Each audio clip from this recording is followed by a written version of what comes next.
Well, today we're going to talk about your first step, and your first step should actually be to text NREC to the number 58885 so you get these on your phone every single day. How about that for an intro to the National Real Estate Cafe? All right, now for quite a while, we have over 400 videos that you can check out on nrecafe.com. nrecafe.com. Lots of great updates on what's really happening in the economy and the real estate and interest rates and all that good stuff. But with the housing market being so hot right now, we've been showing you over and over and over and over and over and over how hot the real estate market is. So how can you be successful? We're going to show you what your first step should be, as Gino said. Let's take a look. So, getting pre-approved. If you're looking to buy a house, and I know, guys, I know you say, well, I qualified last year, so I should qualify this year. That's a poor assumption. Guidelines change every single day. So just to give you an example, you could have potentially utilized a special guideline that is no longer available for student loans. That's one of the areas where a lot has changed. So even if you purchased a home recently and you want to sell your home and move up to a big home, as you should get pre-approved once again. All right, couple things on this first slide. It basically says, of course, you want to know what your budget is. That makes you more confident about knowing what you can purchase and what your closing costs are and your payments and so forth. You should know that. It makes you more confident and makes you make a more educated decision. And also, when you do find that home, it is imperative that you show the seller and the listing agent that you're not pre-qualified, but pre-approved. That means you're serious about buying. That's what they're looking for. Yeah, I finally saw an ad by a larger bank, one of our competitors, that did designate the difference between being pre-qualified and pre-approved, and I applaud them for finally getting on board with what we've always done. Yeah. We always get you pre-approved.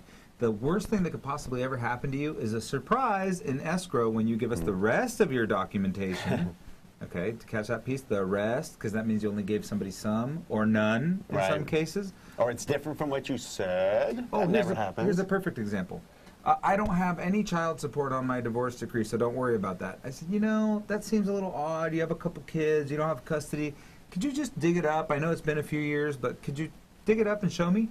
And sure enough, voila, $600 a month of liabilities. Or, I know it doesn't show up there, but then we look at the pay stub. Or the bank statement. What's this being taken out? Oh.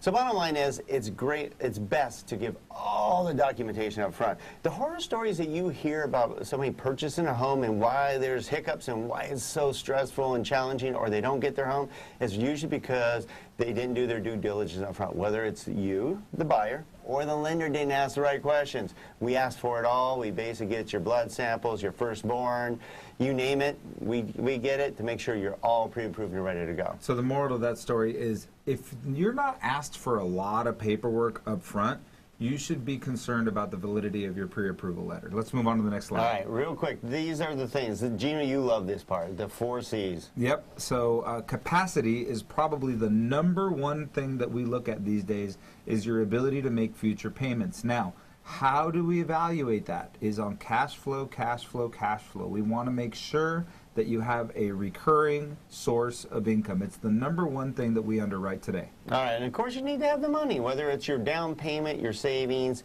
It all depends on the type of loan you're going for and how much you want to put down. But it can be a gift, believe it or not. Sometimes. And from a family member. But there are options. If you're a vet, you may not need any money down, believe it or not. Yep. Zero down, zero money potentially out of your pocket. So a great opportunity. So that's an area where there's a lot of variance depending on program. Absolutely. Okay, collateral. There's not a lot of variance on program. Just a little small nuances here on collateral. Collateral is the home that you're purchasing. So that has a big piece of it as well, because if you were to default, we need to sell that home, take that home back and sell it on the market. So let's say, for example, the house has no windows. That would be a problem. Let's say any health or safety hazards. And for FHA, you need to have heat in the home. So there's a lot of little things when it comes to collateral. I would say the most difficulty with collateral is if you're looking at a manufactured home.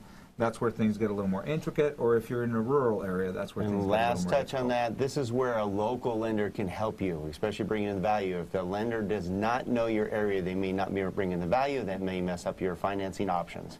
And then lastly, credit, of course. We're going to look at how you are paying your bills. Pretty important stuff. In fact, there's a large change going to happen this weekend over here on the credit sector. We're going to start looking at what Fannie Mae and the bureaus call trended credit. So now we're going to look at how you pay your credit over the last 24 months, not only if you pay it on time, but if you make minimum payments or if you make payments in full every month. And it's going to benefit those who make their payments in full every single month. How about that? All right, you heard some new information. I'm quite sure, but make sure you get pre-approved first. It'll help you be successful in purchasing a home. You heard right here in the National Real Estate Cafe with Don and Gino Franti. Get these sent right to your phone by texting NREC to number 58885. Check out our Don and Gino Real Estate and Finance show, donandgino.com. We've been doing that for over 5 years. All right, have a great day.